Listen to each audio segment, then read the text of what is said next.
This is White Vampire here, aka the Pawn Top Vampire, and since everyone else is busy, I'll be doing today's video. I hope that's okay. Okay.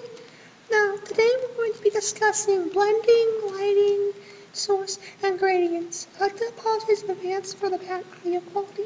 My computer kind of sucks and my throat's very sore right now because I have the flu. So first of all, I'd like to cover today, this is the render we're going to be using. We're also going to be using a background made by me about a few months back.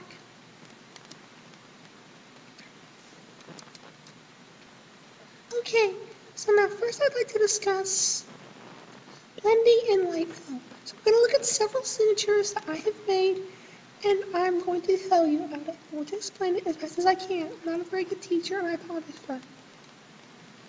Okay, so first we have the Oreki Hataru smudge. I hope I pronounced that right. And in this smudge, you can clearly see a good lighting fill. Okay, first of all, you see the blending. What blending is where the background of a smudge signature or an abstract signature kind of overlaps into the render. As you see here, how you see the smudges, the ones that just go right over the render, kind of like they're wrapping around it. Almost like it's consuming it, or if it's like laying in water or sheets. It's called blending, and it's very important to GFX in general. I'd also like to cover the lighting in this one. As you see, there is what's called a lighting source. That's where your lighting comes from.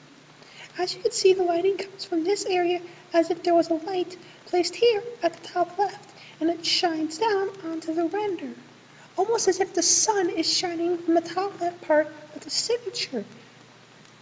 You can do this via shadow manipulation, changing lighting filters, various gradients, as well as different forms of blending, which I will go more in depth with as the video goes along. Alright, now we're going to be discussing different styles of blending. Now, okay, in this one, this Oreki Hataru smudge, it's a traditional blending. I traditionally blended it using the smudge tool, which I will get more in depth with a little bit later. We're going to look at another signature I made, the Lava Blossom smudge. Alright, in this one you can see how the lines are very different, how it's just entirely different. There's a different flow, there's a different source to everything. The signature is very similar yet very different.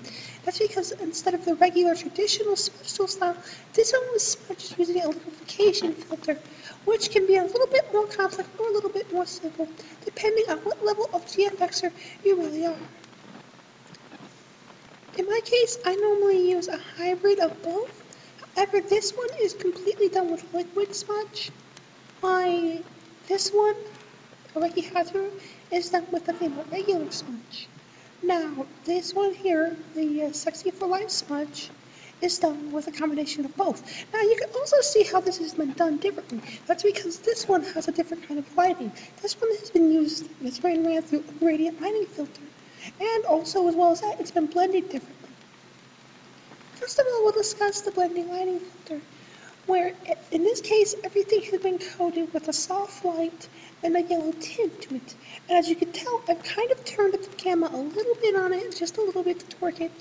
And so that you can see it's kind of almost like it's got like a yellow shrink wrap effect to it. When in fact, this signature was originally like a dark orange. And in addition to that, you'll notice the blending is different. You can see how she looks like she's laying in a river or a waterfall, which was what I was trying to go for. As you can see here, originally there was the render going through here, and I've smudged this all together and altered it a bit so that it looks like she's laying in this like golden water kind of thing. That is what blending is, and that's a basic explanation of both blending and of lighting. Alright, now we're going to be looking at another signature I have done, which is the Flandery Scarlet Neon Smudge Banner. And as this one has a great source of lighting where I have used various soft light gradients and color dodges and burns in order to sharpen the colors around the signature, adding depth to the background, as well as brightening up the actual render. However, what this signature doesn't have is good blending. This signature actually has mediocre, it's not bad blending to it. As you can see, it hasn't properly blended here. It just looks like this signature is kind of overlapping the background. It's just overlapping the render, which is not like what I wanted, but I was kind of impatient at the time.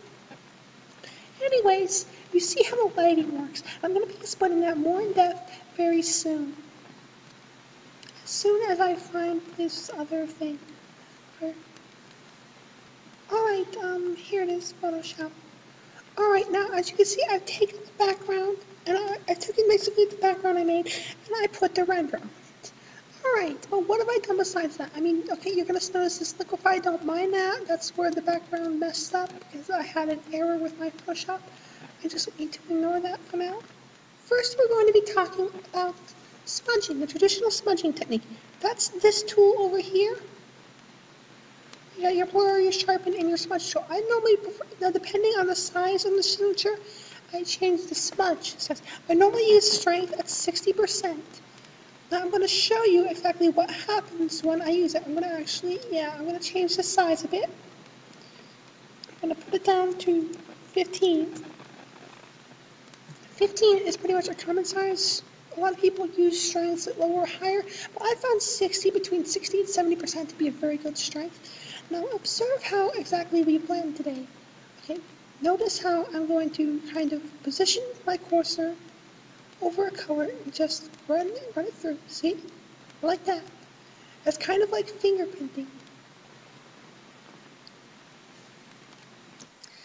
Smudging tends to be really easy once you get the hang of it. As you can see, there's all kinds of ways you can smudge. This is just one of the more common ways. It's almost as if you're painting. Now by changing mode you do it, so you can actually change lighting. So we're not going to get into that because it's more advanced. We're actually going to get into different strengths. Now if I put this at 100, observe. See how much more colors? It doesn't really fade out now. However, it also can create effects like this, which, if you're trying to make a background using the same colors as the render, can also be a very good thing. This all varies on exactly how you're wanting to make your signature.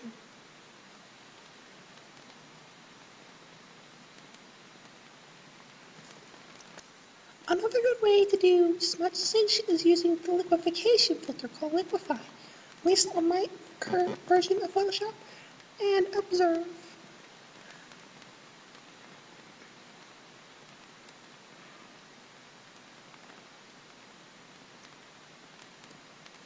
Having a bit of lag here.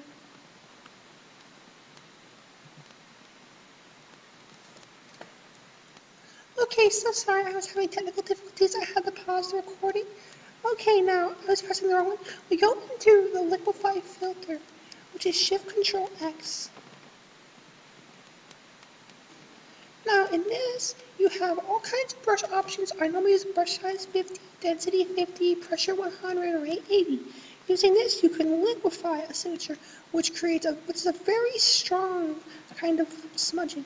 It's almost like a water painting effect. As you can see here,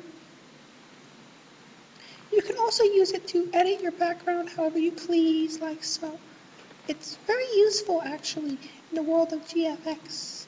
As you can see, it allows me to change flows, textures, and blend quite differently than you'd normally think.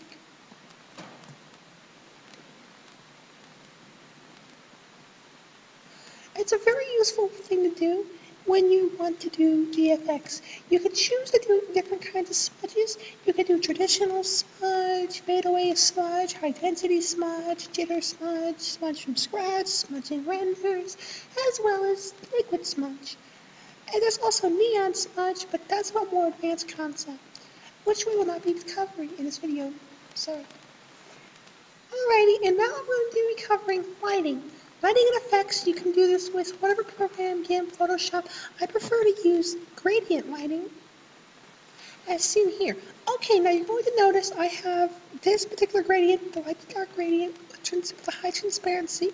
I have a circular shape selected, soft light with an opacity of 60% with the differ and transparency off. There are many various ways to use it. You can create all kinds of lighting, all kinds of effects using this. I'm basically just going to be applying a bit of soft light to this, kind of just randomly, rather than picking out a source. I'm going to try to just make it like an abstract and go as long as I can, because this background really doesn't match this render, and it's really throwing me off right now. So as you can see, when I use it, it makes the area a little darker, yet a little more rich. It adds a lot of depth to the signature. And depth to the signature is very important. Now, in addition to this, you can change the effects. You have normal, dark, and as well. Really what you want most of all, what a GFXer's best friend is color burn, linear burn, color dodging, linear dodging, soft light, hard light, and as well as that hue, saturation, and luminosity. Now, some others have other things that I like to do, but this is how basically I like to add depth and flow to my signatures before I'm done. In this case, we're going to try doing a little bit of color dodging using these exact same settings.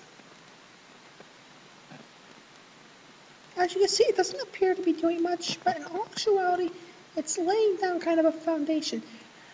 I'm just going to switch from dodging to, we'll do burning. With burning, you have to be very careful because it can make areas very dark, as you can see. So normally when I do a burn, I like to put the opacity down to around 15%. Sometimes as low as 5, but as much as 20, depending on what I'm doing. See how it just creates a very rich, darkened effect to it. For the neon smudge, it's a very must-have thing. However, it's not really needed in a lot of smudge. It is used though quite a bit in various smudges. And by doing this, you can also change the color of your render, making it look rather, well, I'd like to say rich, but what it is it's making it more in-depth, adding a lot more texture to it. Alright, now that I've explained all that, I'm going to do my best and try to explain, what was it? Sorry. I'm going to be trying to explain light source a bit more. I'm going to try to put it a little more in depth for you. Alrighty, now I'm ready to explain this. What we're going to do is try to work on a light source. Basically, a light source you can put anywhere you want. I suggest putting it with the flow of the signature. So that way it just looks very natural and very right. Okay, so we're going to try to use the soft light I'm going to put it at a 65% opacity. I'm sure some of you don't agree with this out there. I'm sorry about that. And I'm going to try to just brighten up around the render, try to kind of form a light source as I go along. Okay?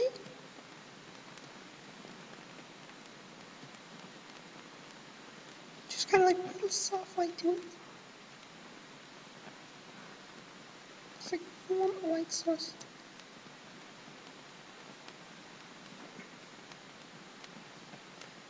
As you can see, I just made a misclick over here. So I'm going to go back on that.